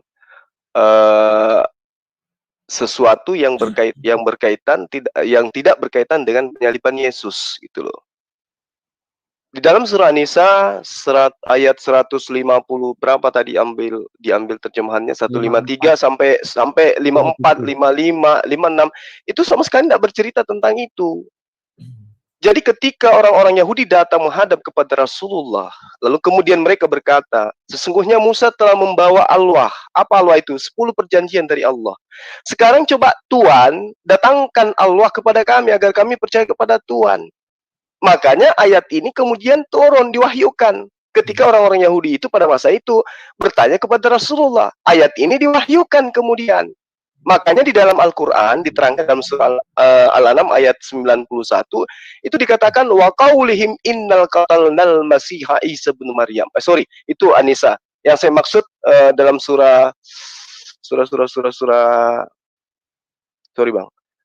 Al-An'am. Ya, Al-An'am ayat 150 ayat 91. Wa ma qadarullah haqqa qadrihi iz qalu ma anzalallahu ala basyarin min syai'. Nah, ini yang ceritakan kemudian ketika mereka orang-orang Yahudi ini bertanya. Makanya diwahyukan ayat ini, ayat 153 sampai 156 ini. Dan ada kaitannya dengan penyaliban, gitu loh. Nah, kalaupun Al-Quran, Bang Rudi ingin supaya Al-Quran itu menceritakan sedetail mungkin. Tadi saya sudah mengatakan, Al-Quran ditugaskan hanya untuk meluruskan akidah bahwa Nabi Isa itu tidak disalib. Udah selesai. Maka karena itulah saya mengatakan, kalau ternyata kitab terdahulu memang sudah menubuatkan Nabi Isa yang adalah Yesus itu disalibkan berdasarkan kitab-kitab sebelum kitabnya orang Kristen, maka coba Bang Rudi tunjukkan nubuatan itu. Kalau kemudian lari kepada kisah Yunus, di situ juga Anda akan terpatahkan. Kenapa? Karena ketika orang angkatan jahat itu minta tanda-tanda kepada Yesus, Yesus mengatakan, angkatan jahat ini minta tanda, cukuplah tanda Yunus itu sebagai pembuktian. Yunus hidup di dalam perut ikan. Yesus di dalam konsep iman Kristen itu mati, lalu kemudian bangkit. Itu pertama. Kedua, ketika Bang Rudi mengatakan yang diserupakan itu adalah kejahatan daripada Barnabas, ya, Yesus Barabas, itu lari lagi dari konsep Kristen, rumusan-rumusan gereja Anda pijak lagi berarti. Karena Yesus itu mati untuk menebus dosa warisan, bukan menebus daripada kejahatan Yesus Barabas. Itu dua. Ketiga, kalau betul bahwa Yesus Barabas yang adalah penjahat nasionalis ini dibebaskan, setelahnya mana? Yesus Barabas kemana? Sementara dia adalah musuh bebuyutan kekaisaran Romawi. Kemana Yesus Barabas ini pergi? Setelah Yesus mewakili dia. Dia kemana? Sementara dia adalah penjahat. Dia yang dicari-cari oleh orang Romawi. Sementara ketika orang-orang Yahudi mengajukan Yesus, Pilatus, Herodes itu mengatakan orang ini saya tidak menemukan kesalahan terhadap Yesus Kristus. Bahkan istri dari Pilatus pun membisikkan kepada suaminya, jangan kamu hakimi, jangan. Orang ini datang dalam mimpiku, orang ini menyiksaku di dalam mimpi. Dia ini adalah orang benar. Jangan kamu salibkan, jangan kamu apa-apai. Itu perintah istrinya Pilatus kepada Pilatus itu sendiri. Herodes juga tidak menemukan kesalahan itu kepada Yesus. Nah, ini cerita yang perlu kita Bang Rudi luruskan gitu loh. 3 poin ini. Mana ceritanya tentang pernyataan Yesus? Aku akan bangkit pada hari ketiga di antara orang mati, sesuai yang tertulis di Torah, di Mazmur. Ada tertulis. Nah, kalau kita meneliti lebih jauh, iblis lebih akurat pernyataannya. Ketika iblis mencobai Yesus, apa kata Yesus? Apa kata iblis? Wahai Yesus, jika kamu betul adalah anak Allah, maka buang dirimu dari sini ke bawah. Karena ada tertulis. Nah, iblis pun mengatakan itu. Karena ada tertulis bahwa Allah akan mengirim malaikat-malaikatnya untuk menatang engkau di tangannya. Ada tertulis, agar kakimu tidak terantuk kepada batu. Ada tertulis, kata iblis. Setelah diselidiki, ada tertulis menurut iblis itu apakah betul ada atau tidak. Ternyata iblis lebih jujur. Betul-betul tertulis. Di mana tertulisnya? Mazmur 91 ayat 1 sampai ayat 16. Di situ jelas tertulis Allah akan mengirim malaikat untuk menatang Yesus di tangannya agar kaki Yesus tidak terantuk kepada batu. Itu nyata. Ada tertulis. Iblis tidak bohong. Nah, sekarang Yesus ada tertulis Aku akan bangkit pada hari ketiga di antara orang mati. Tertulis di mana? Oh, di Mazmur, di Zabur, apa di Mazmur, di Torah. Bab berapa? Ayat berapa? Tidak pernah ditemukan itu. Tapi saya berharap malam ini, ya, Bang Rudi itu bisa menemukan, ada loh Zulkifli, di dalam Mazmur tertulis tentang nubuatan Yesus akan mati dan bangkit pada hari ketiga. Ini loh dalilnya. Ada loh di dalam Torah, bab sekian, ya, di Kejadian, di Imamat, ayat sekian, tertulis Yesus akan bangkit pada hari ketiga di antara orang mati. Ini loh ayatnya. Sudah selesai. Berarti apa yang tertuang di Al-Quran oleh Anda ragukan. Tapi selama itu tidak ada, satu, iblis lebih jujur mengatakan ada tertulis daripada Yesus. Silakan, Bang. Oke. Kalau mengenai nubuatan kelahiran dan kematian Yesus itu di Yesaya banyak ya. Cari aja kata kunci Immanuel. Kematiannya di Yesaya 53. Baca aja ayat 1 sampai 53, ayat 1 sampai 12. Kita lanjut dulu ya. Ini. Di sini dijelaskan bagaimana dia mati ya. Ia dihina dan dihindari orang, seorang penuh kesengsaraan yang bisa menderita kesakitan, masuk hitungan. Tetapi sesungguhnya penyakit dan segala macamnya, baca saja nanti ada semua. Nah, mengenai hari ketiga itu sudah dijelaskan. Yesus sendiri mengatakan itu di Matius 12 ayat 39 ya. Sebentar ya. Matius 12 ayat 40, 39, 40. Matius ya 12 ya 39 sampai 40. Nah ini katakan, tetapi jawabnya kepada mereka, angkatan yang jahat dan tidak setia ini menuntut satu tanda, sama seperti Zumah menuntut satu tanda. Tetapi kepada mereka tidak akan diberikan tanda selain tambahan tanda Nabi Yunus. Dia sudah mengatakan itu tanda Nabi Yunus. Sebab seperti Yunus tinggal dalam perut ikan 3 hari 3 malam, demikian juga anak manusia akan tinggal di dalam rahim bumi 3 hari 3 malam. Ingat, tadi Zuma mengatakan itu akan bertentangan dengan iman Kristen. Tidak bertentangan, bahwa ketika Yesus disalib, ditombak, manusia melihat Yesus sudah mati dan dia menyerahkan nyawanya. Maka kita kembali ke Yohanes 10 ayat 17, 18, 16, 17, 18. Aku menyerahkan nyawaku untuk menerimanya kembali. Begitu Yesus dikubur, dia menerimanya nyawanya kembali, dia hidup. Sama seperti Yunus. Ketika dibuang dari atas kapal, dimakan ikan, orang di atas kapal mengira Yunus sudah mati. Dan itu fakta, kalau orang sudah di perut ikan mati. Demikian Yesus, kalau sudah ditombak, mati dan dikuburkan artinya mati. Tetapi faktanya di dalam kubur Yesus bangun, bangkit. Yesus tidak mati. Demikian Yunus di dalam perut ikan. Apakah dia mati? Tidak, dia malah berdoa. Waktu perjalanan ke Niniwe itu. Ya, kalau dari sudut orang luar kubur, katakan Yesus mati, ya mati. Orang di atas kapal pun mengatakan Yunus mati. Bagaimana mereka tahu Yunus tidak mati? Ketika Yunus sudah dimuntahkan ikan, dia bercerita kepada orang banyak. Ternyata dia tidak mati. Tetapi Yesus sebelum kejadian itu sudah mengatakan, angkatan ini minta bukti sama aku, sama dengan dirimu meminta bukti. Yesus mengatakan 3 hari, pas. Seperti Yunus dalam perut ikan. Jadi sudah terjawab. Artinya Yesus betul disalibkan. Oke? Kemudian, kita kembali kepada Al-Quran itu. Kita harus mengerti urutan bahasa ya. Dan ini saya pikir begitu gampangnya membaca ini. Mulai dari 153. Betul. Orang-orang ahli kitab meminta kepada Muhammad agar engkau menurunkan semua kitab dari langit kepada mereka. Artinya ini orang-orang di zaman Nabi Muhammad. Sesungguhnya mereka telah meminta kepada Musa yang lebih besar dari itu. Mereka berkata, perlihatkanlah kepada kami secara nyata. Maka mereka disambar petir karena kezalimannya. Jadi di sini Allah menceritakan sejarah dulu turunnya hukum Taurat atau kitab Taurat. Kemudian mereka menyembah anak sapi. Ini ketika mereka keluar dari tanah Mesir. Setelah melihat mereka nyata, namun demikian kami maafkan mereka dan telah kami berikan kepada Musa kekuasaan yang nyata. Apakah ayat itu putus? Sampai di situ. Kita baca 154. Dan kami angkat gunung Sinai di atas mereka. Artinya masih bercerita kepada ayat sebelumnya. Ya kan? Untuk menguatkan perjanjian mereka dan kami perintahkan kepada mereka, masukilah pintu gerbang Baitul Maqdis. Ini ketika orang Yahudi atau Israel keluar dari tanah Mesir dan masuk ke tanah Kanaan Yerusalem itu. sambil bersujud. Dan kami perintahkan budak kepada mereka, jangan kamu melanggar peraturan mengenai Sabat.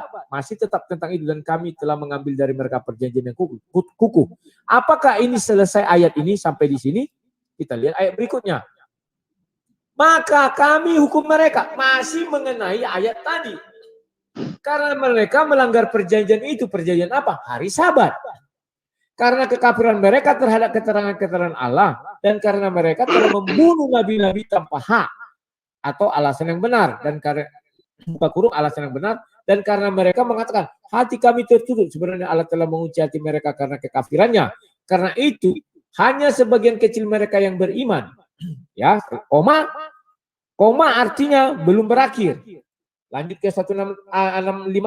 Dan kami hukum juga karena kekafiran mereka. Mereka itu siapa? Itu orang-orang yang diceritakan pada zaman Musa itu, yang diangkat gunung Sinai. Diangkat gunung itu, ada peristiwa mungkin di dunia ini, gunung Sinai berpindah dari Yerusalem menjadi ke tanah Arab. Bisa jadi ya, kita nggak tahu. Terhadap Isa. Dan tuduhan mereka yang sangat keji terhadap Maryam. Ya, baru masuk ke 57. Dan kami hukum juga karena ucapan mereka masih tetap bersambung ayat ini. Oke? Dan kita lihat ayat 156 dikatakan di sini karena kekafiran mereka terhadap Isa dan tuduhan mereka yang sangat keji terhadap Maryam. Apa tuduhan itu? Nah, kita cari di surah Maryam. Tuduhan itu jelas mulai ayat 22 ini. Tuduhan itu apa? 22. Sebentar ya. Mari aku punya. Ini ayat 22. Belum, tunggu dia kembali. Bentar ya, ini dia kembali kepada kaumnya. Ini. Dan kemudian dia Maryam, itu ayat 27. Kemudian dia Maryam membawa dia bayi itu kepada kaumnya dengan menggendongnya. Mereka kaumnya berkata, wahai Maryam, sungguhnya engkau telah membuat sesuatu yang sangat mungkar. Inilah yang dimaksudkan di surah An-Nisa 156.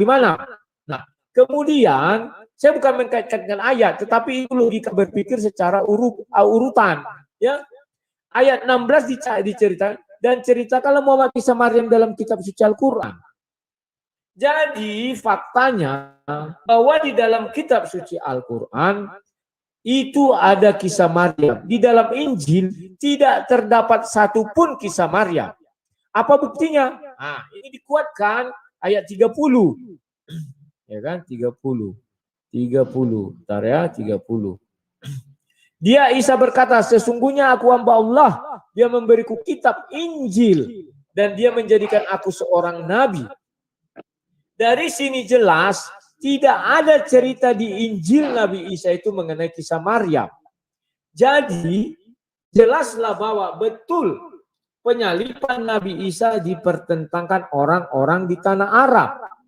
Karena kehidupan Maryam itu 610 sampai 633 diceritakan dari Al-Quran. Al-Quran ada kan 610.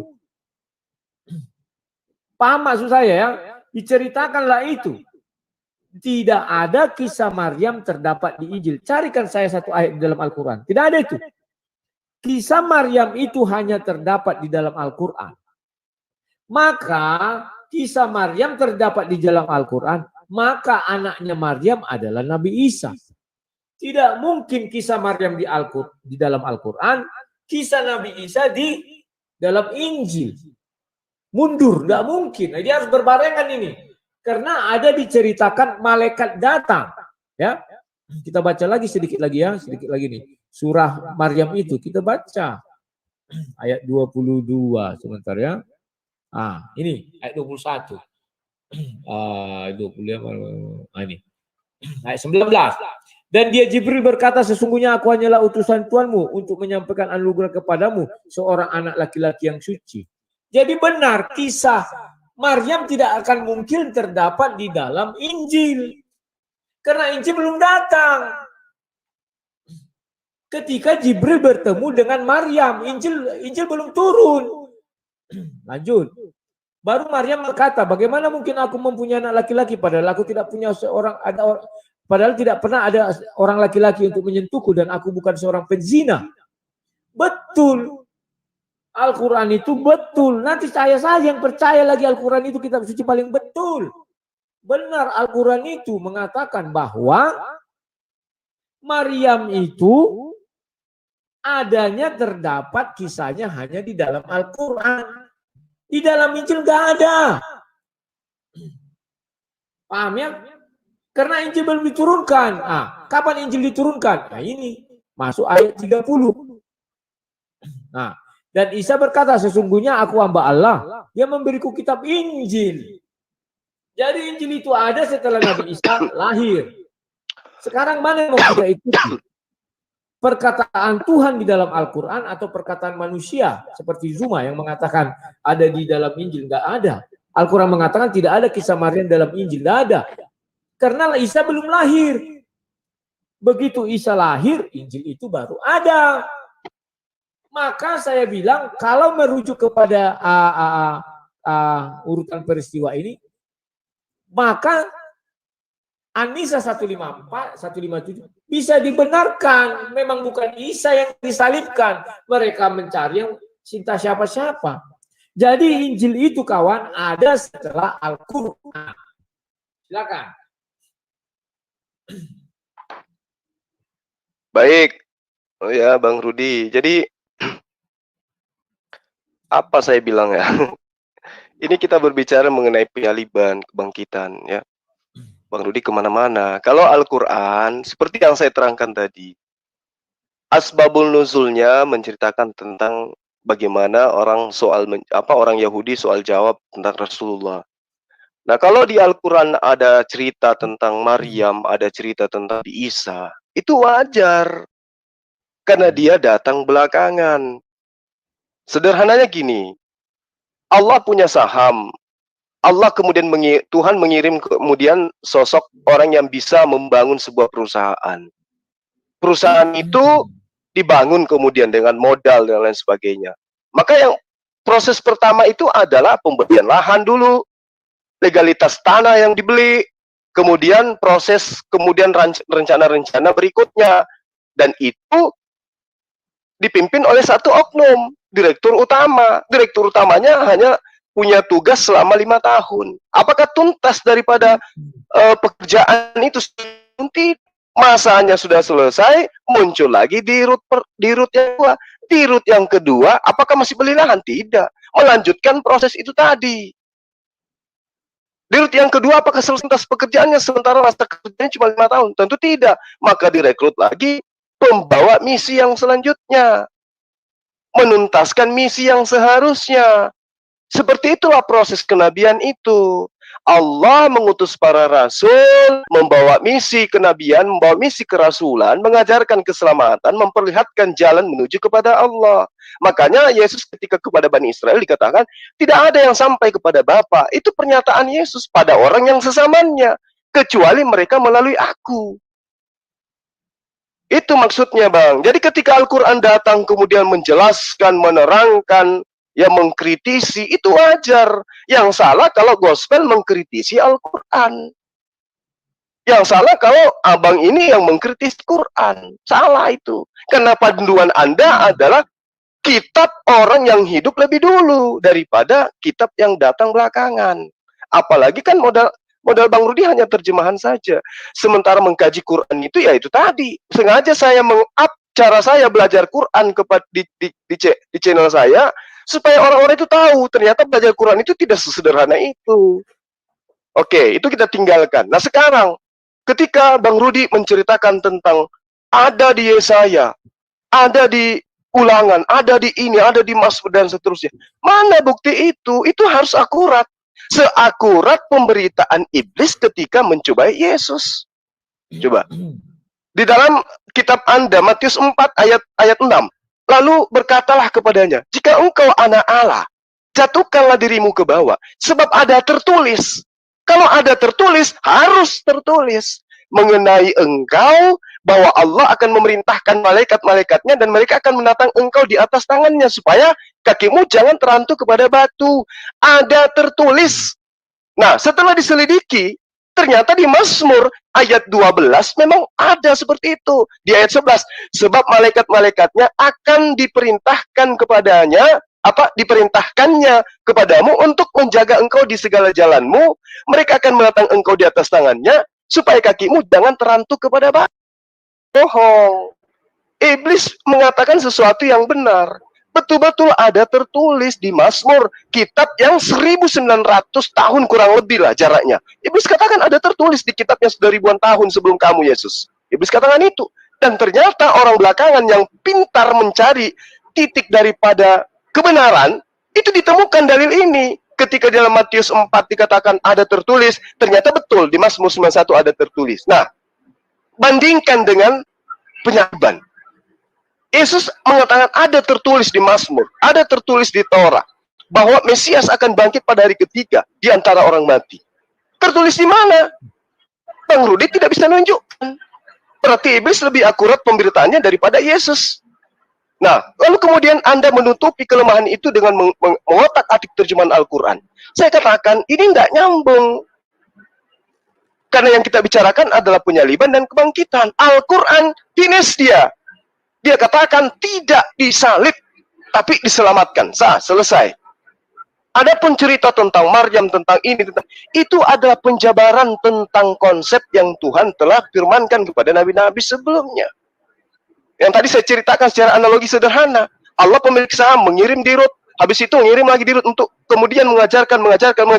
Makanya Yesus mengatakan, masih banyak yang ingin aku ajarkan kepadamu, tetapi kamu belum sanggup untuk menanggungnya saat sekarang. Tapi ketika dia datang, yaitu seorang penolong lain, penghibur lain, dia yang akan mengajarkan segala sesuatunya. Berarti direktur utama inilah yang mengcairkan semua, yang mencairkan semua, yang menyampaikan semua aturan main daripada pemilik saham. Gitu loh Bang Rudi. Jadi saya sarankan kita jangan buang waktu. Kita bahas tentang ini karena ini adalah menentukan iman kita. Benarkah Yesus itu disalib atau benarkah Yesus itu tidak disalib? Itu adalah penentu benar tidaknya Islam atau Kristen. Berdasarkan materi ini. Kalau kaitannya dengan kajian ayat-ayat suci Al-Quran, tunggu, kita akan kaji. Jangan materi Yesus. Materi yang lain. Supaya kita lebih jelas, detail, bagaimana kemudian disiplin ilmu yang menceritakan tentang Al-Quran itu seperti apa. Supaya bisa sampai kepada ilmunya. Bukan hanya, oh di sini dikatakan Maryam 22 ayat 19, marah ini. Oh enggak seperti itu, orang belajar Quran itu enggak seperti itu. Karena itulah kemudian dengan hormat saya minta, sebagaimana iblis mengatakan ada tertulis, Yesus juga mengatakan ada tertulis. Tolong, saya minta melalui tangan Bang Rudi, tunjukkan dalil itu di mana tertulisnya. Silakan. Oke, sekarang giliran saya. Bahwa si Zuma tidak bisa memaksakan demikian. Saya sudah buka nubuatan Yesus sudah mengatakan, kamu meminta tanda. Yesus mengatakan tertulis di kitab Yunus, selesai. Dan sudah dibuktikan 3 hari Yunus di dalam perut ikan, 3 hari Yesus di dalam perut bumi. Dan nubuatan itu benar, tidak ada yang salah lagi di situ. Kan itu nubuatannya ya pada hari yang ketiga. Sebentar ya.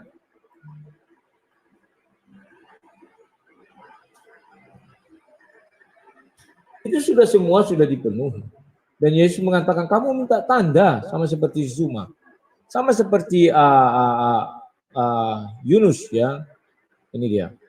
Matius 12:19 dan mereka akan menyerahkan dia kepada bangsa-bangsa yang tidak mengenal Allah supaya dia diolok-olok, disesah dan disalibkan. Ini masuk ke Yesaya 53 tadi. Dan pada hari ketiga ia akan bangkit. Ya, ini nubuatan yang mau kamu ambil ya. Dan Yesus sudah mengatakan seperti Yunus. Sudah dijawab Yesus, bukan saya yang menjawab Yesus. Jadi tidak ada alasan untuk mengatakan itu tidak benar. Dan ketidakbenaran itu juga tidak ada berhubungan dengan wah kalau tidak tertulis di perjanjian lama tidak bisa dikatakan benar. Hati-hati kawan. Banyak nubuatan-nubuatan nanti yang tidak ada masuk ke dalam kitabmu. Ya. Sekarang kita berbicara tentang Al-Quran. Kamu mengatakan bahwa saya tidak bisa berbicara begitu, begini, begono. Ya, silakan. Tetapi ayat-ayat ini sudah menjelaskan kepada kita semua. Admin tolong di-share screen. Di An-Nisa 157 tadi didalilkan sebuah dalil, tetapi pembuktiannya enggak ada. Apa buktinya Nabi Isa tidak disalib? Tak ada buktinya. Coba kita lihat ya. Kecuali di dalam sini dikatakan bahwa Nabi Isa itu misalnya didalilkan dan dibuktikan, contoh dimasukkan ke pengadilan dan waktu ditangkap ternyata wajah orangnya itu diganti kapan segala macam. Tunggu sebentar. Bentar ya. 157. Nah ini. Dalilnya seperti ini, ya kan? Dan mereka digantikan. Dan 158, tetapi Allah mengangkat Isa ke hadiratnya. Allah Maha Perkasa, Maha Bijaksana. Bagaimana mendalilkan urutan 157 ke 158 ini? Siapa mendalilkan? Dia membuktikan. Bagaimana membuktikan Isa tidak disalib? Sampai sini saya belum menemukan. Mana buktinya Nabi Isa tidak disalib? Ini hanya perkataan. Oh, bahwa Nabi Isa tidak disalib. Tetapi diserupakan. Tetapi bukan pembuktian. Siapa yang mendalilkan? Dia membuktikan. Kalau Yesus sudah ada pembuktiannya. Pembuktiannya apa? Ada persidangan. Dia ditangkap, dibawa ke persidangan, digiring. Ada orang yang mengangkat pikul salibnya, artinya banyak saksi. Nah sekarang bagaimana mendalilkan ini? Saya percaya sampai berakhir diskusi kita, kamu tidak bisa mendalilkan bahwa Nabi Isa tidak disalib. Kamu hanya akan mengatakan bahwa Alkitab mengatakan Nabi Isa tidak disalib. Titik. Itu bukan dalil. Pembuktian itu dalil. Tetapi bukan pembuktian. Pembuktian Nabi Isa tidak disalib dan diserupakan. Itu sulit kawan. Tidak bisa. Kalau dalil ini semua dalil ini. Bahwa Nabi Isa tidak disalib, tetapi yang disalib itu yang diserupakan. Itu dalil. Pembuktiannya mana? Saya belum temukan. Tetapi Allah mengangkat Isa ke hadiratnya. Allah Maha Perkasa. Hadirat. Coba buka kamus bahasa KBBI. Hadirat itu artinya hadapan. Artinya diangkat ke ars. Sementara hadis mengatakan di langit kedua. Hadirat yang mulia dipakai dalam sastra lama untuk orang-orang yang dimuliakan. Bisa juga. Tetapi dalilnya apa? Dalil ini yang hanya dalil, pembuktian tidak ada. Maka saya bilang, bagaimana prosedur penangkapan Isa sampai penyaliban? Tidak bisa. Al-Quran tidak menjelaskan itu. Al-Quran hanya menjelaskan bahwa Nabi Isa tidak disalib. Titik. Itu kan dalil. Mana buktinya Nabi Isa tidak disalib? Ketika ditangkap, lantas digantikan. Diserupakan, kan ini ayat selanjutnya. Maka logika kita akan berpikir kapan diganti, kapan diserupakan, kapan Nabi Isa diangkat. Kamu pun tidak bisa menjelaskan apakah sebelum ditangkap ataukah sesudah ditangkap, ayatnya mana. Kalau kita bicara ayat, di sini letak lemahnya. Pembuktiannya nggak bisa. Nggak ada di sini apanya ayatnya. Itu semua hanya asumsi, pikiran. Kalau setelah ini kamu mampu menjelaskan, tolong jelaskan kepada kami semua. Bagaimana peristiwa penggantian itu yang diserupakan. Dan bagaimana peristiwa pengangkatan Nabi Isa. Jangan kamu bilang ini bukan kitab sejarah. Ini hanya kritik terhadap Kristen. Al-Quran tidak mengenal Kristen. Karena tidak satu ayat pun dikatakan di dalam Al-Quran bahwa Al-Quran datang untuk mengkritik Kristen. Tidak, tetapi membenarkan kitab sebelumnya. Tidak ada dibilang mengkritisi atau mengkritik. Itu hanya karangan-karangan pendebat-pendebat Muslim untuk membenarkan, untuk mencari pembuktian. Dalil tidak bisa, dalilnya banyak, pembuktian tidak ada. Nah, sekarang kenapa saya kembali kepada surah Maryam? Karena surah Maryam inilah bercerita asal muasal Nabi Isa itu dari mana. Dan di surah Maryam inilah diceritakan asal muasalnya atau bagaimana kisahnya Maryam itu mengandung. Dan ada perintah di ayat 16, ini tidak satu orang pun bisa menghapus ini. Dan ceritakanlah Muhammad kisah Maryam dalam kitab Al-Quran. Kalau Nabi Muhammad bisa menceritakan kisah Maryam, sudah barang tentu juga menyangkut kisah Nabi Isa. Oh, apa buktinya? Ayat 30. Ya. Bahwa di ayat 30 dijelaskan Nabi Isa sudah mendapat yang namanya ini. Dan Isa berkata, sungguhnya aku hamba Allah, dia memberiku kitab Injil. Dan ia menjadikan aku seorang nabi. Semoga kalian paham apa yang kumaksudkan ini. Kalau melihat kisah Nabi Isa, ada di dalam Al-Quran. Tetapi kisah Maryam Kalau melihat kisah Maryam hanya tertulis di dalam Al-Quran. Allah mengatakan itu tidak terdapat di Injil. Andai kata terdapat di Injil, tentu Allah akan berkata, hai Muhammad, ceritakanlah kisah Maryam yang ada di Injil. Ternyata tidak ada di Injil, yang ada di dalam Al-Quran. Dan apa kisah itu? Bahwa Maryam memiliki seorang anak, namanya Nabi Isa. Dan Nabi Isa ini tidak mati di salib. Ya sah-sah saja. Itu menyangkut Nabi Isa, bukan Yesus. Kalau kau mengatakan Yesus tidak disalib, bagi kami juga sah. Loh kok bisa begitu sang debater? Iya. Ada namanya Yesus Barabas. Kalau dikatakan, oh ya saya teringat tadi bahwa Yesus datang menebus dosa manusia, bukan menebus kejahatan Barabas. Memang tidak menebus kejahatan Barabas. Kamu sudah mengatakan Pilatus cuci tangan, istrinya menelepon, tidak ditemukan kejahatan pada orang itu. Tetapi dia disalib. Hukum salib ini karena dia jahat, karena pemberontak, perampok, penjahat ternama. Maka itulah yang diserupakan kepada Yesus Kristus. Kejahatan Yesus Barabas diserupakanlah itu kepada Yesus Kristus. Sehingga Yesus Kristus bisa disalib. Andai kata itu tidak diserupakan dengan Barabas, dia tidak bisa disalib. Pilatus sudah mengatakan aku tidak menemukan kejahatan. Tetapi mereka menginginkan Yesus disalib seperti Barabas. Kan dipilih dua. Apakah Barabas yang kulepaskan, dia seorang penjahat yang pantas untuk disalib? Atau Yesus Kristus yang tidak terdapat kejahatannya? Jadi kalau dibilang, wah kalau gitu Yesus menebus dosa Barabas dong. Tidak, seluruh umat manusia. Tetapi Yesus diserupakan kejahatannya dengan Barabas sehingga dia bisa disalib. Ya, sehingga yang tidak disalib adalah Yesus Barabas. Tetapi kalau kita merujuk An-Nisa 157, mereka itu siapa? Saya bilang, kamu tidak menjawab dari tadi, harusnya kamu jelaskan. Apakah Nasrani, apakah Kristen? Nasrani, Kristen tidak pernah berselisih paham tentang penyaliban Yesus. Nasrani sekalipun yang sesat, contoh saksi Jehovah, tetap mengatakan Yesus mati disalib.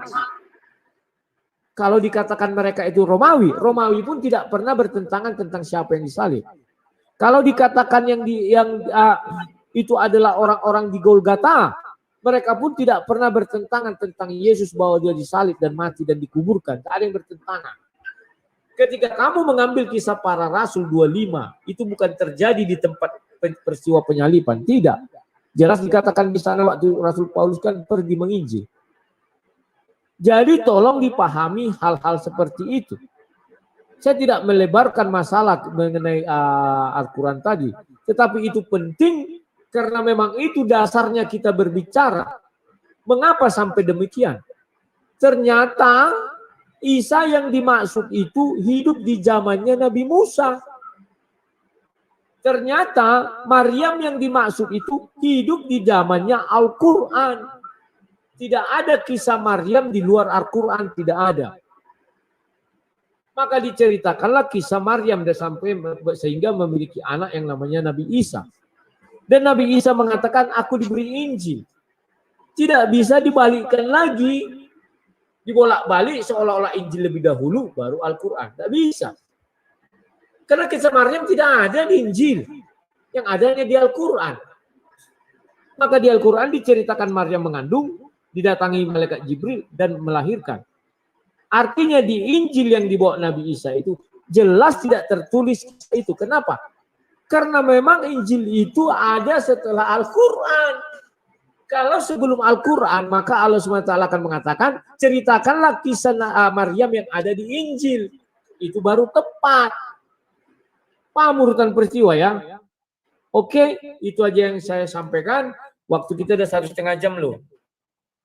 Bagaimana Risto? Mau dilanjut atau gimana? Tergantung. Kalau kira-kira kita 1,5 jam aja, tidak apa-apa. Ya, 1,5 jam aja ya. Zuma gimana Zuma? Iya, saya mintanya sih menjelaskan tentang penyaliban Yesus itu, Bang Ruth. Karena kalau kita bercerita tentang enggak, maksudnya waktunya ini gimana? Kita sudah bisa lah karena sudah 1,5 jam. mungkin kita nanti bisa diskusi lain waktu. Nggak usah cari kesimpulan, biarkan aja orang-orang yang menyimpulkan. Bagaimana, setuju? Ya, boleh Bang. Cuman saja Oke. saya ingin mengatakan bahwa Sanhedrin juga ya, Sanhedrin ini mengatakan Yesus itu dirajam. Kemudian Kristen mengatakan disalib. Nah, Islam datang kemudian mengambil jalan tengah bahwa Yesus itu tidak dirajam, tidak disalib, tetapi diselamatkan. Itu Ya, aja sih boleh. sementara. Siap, oke. Sama, saya juga gitu aja sementara. Oke Aristo, silakan tutup acara kita, silakan. Oke. Tidak ada closing ini dari keduanya? Gak usah. Orang kita udah panjang kali berbicara. Dan saya senang malam ini tertib ya. Ini kayak gini maunya diskusi tertib, slow. Menjaga emosi, santai. Terima kasih ya Zuma ya. Sama-sama Bang. Ya, Saya kalau ada juga, kata-kata yang salah mohon dimaafkan. Ayo Aristo tutup. Sama-sama. Oke, terima kasih. Oke, teman-teman sekalian, luar biasa ya pemaparan dari kedua narasumber, dan apa yang disampaikan oleh kedua narasumber ini kami kembalikan kepada para teman-teman. Tentunya ini juga memberi kontribusi yang sangat baik, baik itu kepada sahabat-sahabat Kristiani, begitu juga kepada sahabat-sahabat Muslim. Dan perlu saya mengajak teman-teman, mari kita berdiskusi. Inilah contoh ya, contoh yang baik bahwa berdiskusi itu yang baik. Mari kita sampaikan, sampaikan keimanan kita dengan cara-cara baik dan santun. Dan perlu juga saya sampaikan bahwa narasumber yang hadir di sini ini mereka berbicara atas nama pribadi mereka. Jika kemudian mereka salah dalam berucap, jangan salahkan agama mereka, tapi salahkan mereka salahkan diri mereka. Kira-kira sampai di situ dulu teman-teman sekalian. Saya terima kasih kepada Bang Rudi Yohanes, terima kasih juga kepada Bang Zulkifli Abbas, sangat luar biasa pada malam hari ini. Semoga bisa lagi kita punya waktu berdialog, berdiskusi seperti ini. Oke, akhir kata saya ucapkan. Sampai jumpa. Saya ucapkan mohon maaf jika ada salah-salah kata. Akhir kata saya ucapkan wallahu a'lam bishawab. Sesuatu yang benar itu datang daripada Allah Subhanahu wa taala. Yang tidak benar itu datang dari diri dan kekurangan kami pribadi. Akhir kata saya ucapkan assalamualaikum warahmatullahi wabarakatuh. Salam dan selamat malam. Waalaikumsalam.